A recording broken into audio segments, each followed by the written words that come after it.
Welcome to Business Innovators Radio, featuring industry influencers and trendsetters sharing proven strategies to help you build a better life right now. Well, hello and welcome to this episode of our program. This is Mike Saunders with Marketing Huddle, and today we're privileged to have with us Corey Poirier, and he is going to talk to us about his program that's all focused around super achievers. Welcome to the program, Corey. Thank you so much, Mike. I'm excited to be here and talk all things success and enlighten super achievement and the science of super achievement and the like. You know, it's interesting you said science of super achievement, because I think that too many people feel, well, they're just born with it, or you can't learn a super achievement or success, but in fact you can. And of course we can talk for days and weeks and months on, the specific principles, but can you start us off thinking about that one fallacy, which is people think that I can't achieve success and super achievement because I just wasn't born with it? Well, I guess I can say from firsthand experience and from, well, at this point, thousands upon thousands of interviews, that it certainly is a myth, and there's not a whole lot of truth to substantiate that. I mean, there's also, the 10,000 hour rule, which was identified quite a number of years ago, that backs up the idea that you can learn or master anything if you put enough time into it, so that you don't have to be born into it. I would even make the argument that some of the greatest in their field, the Michael Jordans, the Wayne Gretzky's, that the reason that they obviously shone, and shined a light as the top in their field was because they put in the hours. Michael Jordan, as it's famously known, was cut from his high school basketball team. Wayne Gretzky was out on the hockey, the ice his father made in the backyard at 6 in the morning and 5 in the morning while the other players were sleeping still. So I would even make the argument that there were probably other Wayne Gretzky's and Michael Jordans in the world, but they just never built their craft. So I don't even know if they were supernaturally talented or if they just started applying their craft earlier in life. Like Tiger Woods, famously on, I think it was the Mike Sullivan show, hitting a ball at 4 years old, better than most people can do at 60, and he had already been practicing at that point.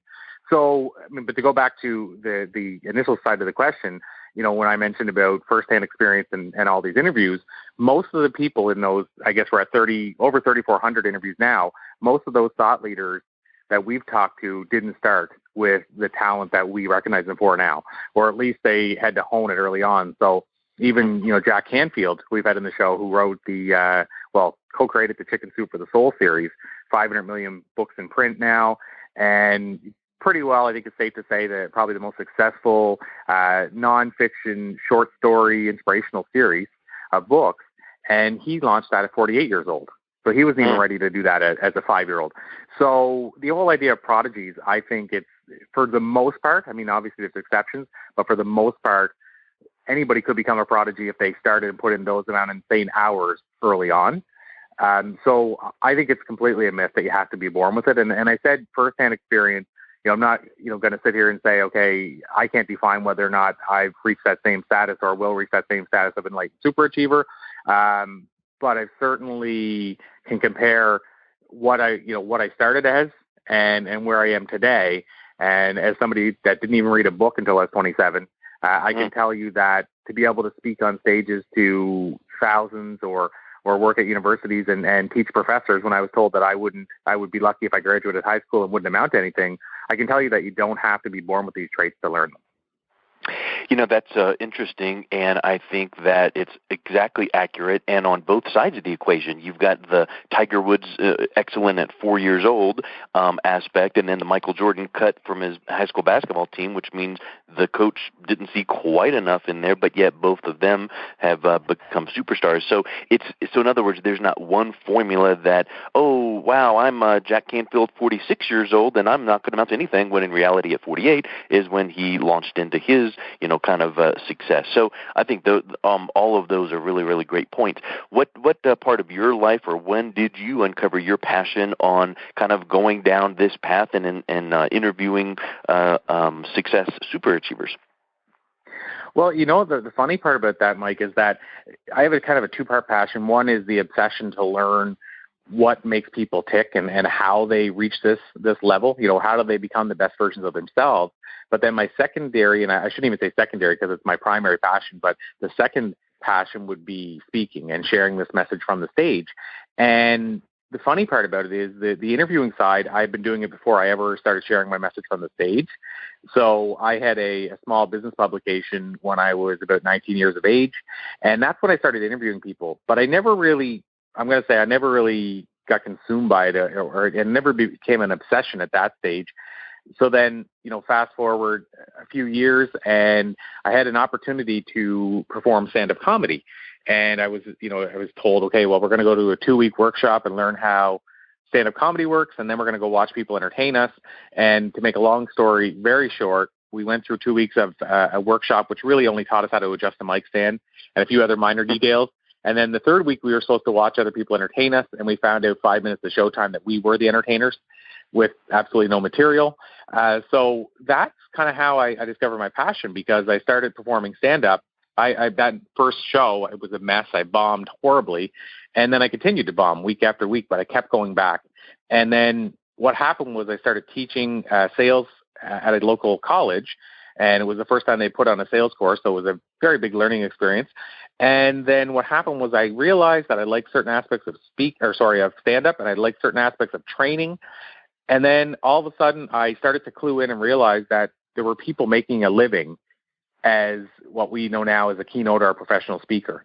Mm-hmm. And so I decided to kind of throw my hat as well into the mix. And that's how and when I discovered my true passion, which was the speaking, but also realized that an aspect of that passion that I love was the sharing a message with somebody that could help them become the best version of themselves, and recognize that the best way to get that message out was by going to the source, so i.e. the interviews, and then finding a way, i.e. the business publication or our show, to share those exclusive insights with others who want to join that same journey or path. So, how I discovered it actually started through stand-up comedy, and then from that point forward, the two, both the speaking and the interviewing, just kind of took form themselves. And through that summary, one thing that jumps out to me is you were taking action on something. And you might not have seen that, wow, I'm going to be a keynote speaker consistently, but you were just out there doing something that you thought would be interesting, and then you bombed, which is a whole other talking point, which is what kept you going and what drove you. And mainly, it's not what drove you, but what pulled you to keep on going. But I think that's a really interesting aspect, which is so many times some opportunity will come out of left field that we didn't plan for, but it's because we were just out there getting her done and taking action. Have you seen some of that in your life as well, or other people that you've interviewed? Yeah, so it's, I guess the easy answer to that would be, I talk often about, of course, The Secret. The movie The Secret was a big success whenever it came out. And the premise behind it was the law of attraction. So the idea that we can attract into our life what we visualize and spend the most time thinking about, and for better or worse. And, I love the idea that came out and raised an awareness around this idea of self and professional development and personal development, and even just the idea of attitude. I love that it helped raise that awareness to a group that maybe had never even heard of that before, and started getting them taking more positive, I'm going to say, steps from a mind perspective. But what I felt was missing was what I call the law of action. So, going back to your point about taking action, I feel that, if you watch the movie The Secret, or if you read the book, the idea was that, okay, well, you're like a magnet. You can draw certain things into your life if you visualize about them, hence, they're using a vision board. But what I've discovered is that that's only part of the process, and maybe not even the most important aspect. To me, the most important aspect is also practicing the law of action.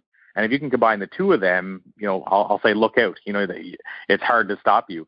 So yes, it was important to me to take the action side, because really in my mind, nothing really happens until you do that. And you could say, okay, what if I can draw stuff to myself, but if you don't even take the step to stand in front of what you're drawing to yourself, then nothing is going to happen. So I really feel that the action was the bigger and more important side, because you see people that will take the wrong actions. So, you can say, well, they're drawing the wrong things in their life and they'll take the wrong actions. But just by continuing to take action, they'll eventually make a few mistakes, readjust, learn from them, and still achieve what they're trying to achieve. So I'm going to go out and, on a limb and say the action side is more important than the attraction side. But if you can do both really well, then there's your chance to become unstoppable. Yeah, I couldn't agree more. And I think that the law secret and the law of attraction was a wonderful thing because it was new and fresh. But really, when all the hubbub died down, people then started going, yeah, but I can be sitting on the couch with my remote control watching TV and during commercials think I will have and I am and that's not going to do any good until that action aspect. And I would even add this piece to it, which I know the Jim Rohns of the world were famous for teaching the personal development and knowledge, because you can have knowledge without the power because you got to implement it first to become the power. But I think that personal development and honing ourselves and then taking that action along with good positive thinking and power of attraction and all of that, I think that really, really plays into it. So when you've been interviewing some of these super achievers, has that been a really recurring theme, is personal development of their own self before they can go out and lead their teams? Yeah, I call it lifelong learning. And so I like to say that lifelong learners are leaders, and where that's rooted in is there was always that kind of statement or common theme of readers are leaders. You'd hear that all the time. But I think the challenge and problem with that, Mike, is that you can read the wrong material every day of the year, and it's probably not going to help you become a leader. So, you could read fictional romance novels, and it's probably not going to give you the skills you... Yeah, exactly. So I mean, so readers are leaders. I found that was a misnomer. There is some truth to it, of course, but it depends what you read. So then, you hear the idea that leaders are readers, and that still kind of works to some degree. But I started recognizing as well that we're past the time where you have to be a reader. I mean, you can be listening to a show like this. You can be watching a TED Talk. So I changed it to leaders are learners are leaders, and then I'll add the component of lifelong learners are leaders, because I think it's as Zig Ziglar said, you can finish your formal schooling, but you'll never finish your education. So to go back and answer the question, it's been such a common theme that these people continue to self-develop and invest in personal and professional development, whether that's time or whether that's money or both. That's been a common theme to the extent that whenever I looked at the top and common traits, it's the number 2 most common trait, behind only passion. So lifelong learners or leaders that's the thing that I've discovered that was second most common, is that these people continue to feed their mind as much as or more than they fed their body. Yeah, it's kind of like another misnomer is practice makes perfect. Well, wrong, because what if you're practicing the wrong way? I play guitar, and if I'm practicing something wrong, I'm never going to be perfect. So perfect practice makes perfect, or as close to perfect as possible. So I think that's a huge piece. And with the thought of I know that Tony Robbins and many people will say success leaves clues, which is part of why you're so passionate about doing these interviews with super achievers, because what clues can we uncover from these super achievers? So what's a couple more that you have seen and that would be kind of like a recurring theme from some of the people that you've interviewed and worked with, that people could feel like, okay, I can implement that one. Yeah, I could be a lifelong learner. You don't need to do 4 hours a day, but I can have something consistently in my life. What are some other things that you have seen? Well, another big one is what I call the power of no. So what that looks like and what that means is, whereas most people, and this is not a knock on anybody, because like anything, you don't know until you know. You have to learn it and start practicing it to know which is the way that's going to maybe have the most impact for you. But what I've discovered is the vast majority of people say yes to things when they're asked, and so there was a great quote by Richard Branson, and it really threw me off for a while, because once I started learning the power of no, the quote threw me off, because I'm like, well, Richard Branson obviously is the highest of high achievers. So how is he, practicing something that goes against it? So I'll explain that. But the quote basically that he was, something that he was, I'm going to say, noted for saying But then I finally seen the larger quote, which made more sense to me, is he said, say yes to everything and figure out how to do it later. So what I would say is that most people are doing that. They're saying yes to everything that comes their way, for better or worse, and then trying to figure out how to do it. But what the Richard Branson full quote, when I heard it later, essentially was summed up was say yes to everything you want to do and what you love to do and what is in your wheelhouse, and then figure out how to do it. So that's a vast difference. Saying yes to what you want to do versus saying yes to everything. So what I've discovered is that these enlightened superachievers, they actually have a system for knowing what to say no to, and they say no to a lot more stuff than they say yes to, so that they can just make room for those few little things that are going to make the world a difference. So what are the 3 or 4 things that they do really well that they should be doing the most often? They actually have a good system for figuring how to say no to everything else so that nothing makes it through except for what's going to, let's say, move the needle in the biggest way. So that would be one, is knowing what to say no to and how to say no. And then I guess another one was I kind of maybe alluded to it or hinted at it, which was the passion component. Of course, most, as we know, entrepreneurs have discovered their passion, or they're working in a passion field, if they've made the bold decision to walk away from the 9 to 5 and put all of their eggs in that, that basket. However, I believe as well, we can tap into our passion. We can hone it more. We can make sure it is our true passion. We can find a way to make the most of it, so to actually increase it. And so they've done that. And then secondly, they're living on purpose. So they know their, what I call their personal mission statement, and they live it every day. So and this goes back, I guess, in some ways with saying no, is that they say no to the things that aren't in their personal mission statement or don't align with it.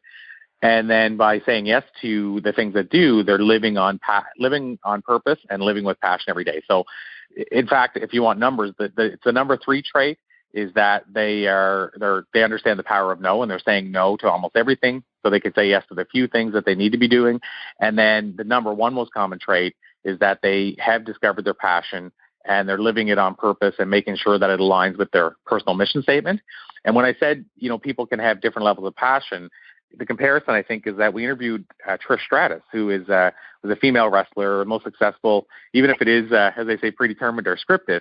She was still the one who had the most charisma, the one who had the most talent, in the sense that the company decided this is who we want to sort of, I'm going to say, hang her hat on. And so she had a ton of success. And then she went on, and now she owns, in Canada, she owns the largest single location yoga center. So she obviously was, it's not just a one-off thing or an anomaly or what have you. But anyway, so why I bring this up is when I asked Trish, you spent time with Hulk Hogan, Stone Cold Steve Austin, and The Rock. I won't even say arguably, I'll say almost confirmed the 3 biggest successes in the history of that business, the wrestling world. And in fact, most of the listeners, even if they haven't ever watched wrestling in their life, would probably know Hulk Hogan, Steve Austin, and The Rock. Yeah. And so I asked her, why them? Why those 3 guys? Why did they stay on top? Why did they rise to the top? Et cetera, et cetera. And she said, Corey, without hesitation, it was the level of passion that they had for the business. So it's not just that they have passion. Because let's face it, Mike, that's an industry that less than 1% of the world will ever be in. So just like hockey or anything else. So for you to even survive, some of these guys live in hotel rooms with 4 other people. They're on the road working in rings for $25 a night, taking a chance of injuring themselves forever, never being able to work again. You have to have a passion in the first place to be there, I would say, and argue. So the fact that Hulk, The Rock, and Stone Cold had enough of a passion more to, had that much more passion, it tells you that you can have passion at different levels. And so, she summed it up, I think, if I remember correctly, by saying the 3 of them together could light a city the size of New York with the passion and fire they had. So in other words, what's really cool about that is even though probably most of the people that are in the arena with them have a passion, they had a whole nother level of passion. So the number 1 trait, like I say, is the fact that these people have discovered their passion. But I guess the secondary part of that is they align it with their personal mission statement, and therefore they're living on purpose maybe every second of the day rather than every minute of the day. Yeah, that's huge. Hey, so in wrapping up, I'll ask or state, we know that half the battle is just showing up.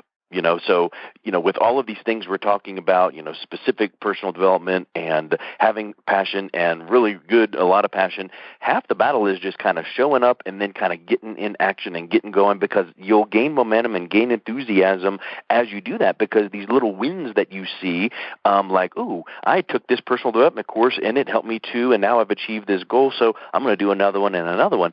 So how can our listeners start learning from your interviews with your super achievers? What's the best way that they can learn more about you and your program? Well, I guess it depends. There's two different directions I would send them, Mike. So if they wanted to learn more about, let's say, the work I'm doing in sharing these exclusive insights we're talking about, these perhaps nuggets or knowledge bombs, as others have called them, if they want to learn more about that, then probably the best way is to connect with me, and I'll give you the hub. And I would add an extra step, let's say, is to sign up for our newsletter tribe, because we're sharing this type of insight every week for free and have been for, I think now it's approaching about 12 years. And, to this day, the newsletter's completely been free all this time, even though, some of this insight's taken thousands of hours and thousands of dollars to accumulate. So that, the first part is, I would say, if they want to go to thepassioncure.com, so again, thepassioncure.com, and connect there. So there's all the social media links there. They can watch, they can actually read my blog there. They can listen to episodes of our show, all that stuff at the hub there. And then at the same time, they can check out my TED Talk and some of our books. But the big one is that right on the side of that page, they'll find the newsletter sign up, so they can join our tribe there. Like I say, completely free. They can always opt out afterward. They can try it out for a week or a month or what have you and see what they think. And the insight that we're trying to deliver in that newsletter every week, I believe if a person only followed that for a year and applied that insight, they could take themselves, I'm going to say, to a next level to the tune where they might be able to double their results. And when I say that, I'm speaking from experience based on me learning this stuff and applying it to my life. But then the secondary part is a completely separate entity, I'm going to say. But I'm releasing in a little over a month, I'm releasing a speaking program, because the most common thing I get asked about from people is, how can I get paid to speak, and how can I speak to make an impact and a difference? So how did you get into the speaking world, and how can I do likewise and actually have better results early on rather than having to work 10 years to finally see the results?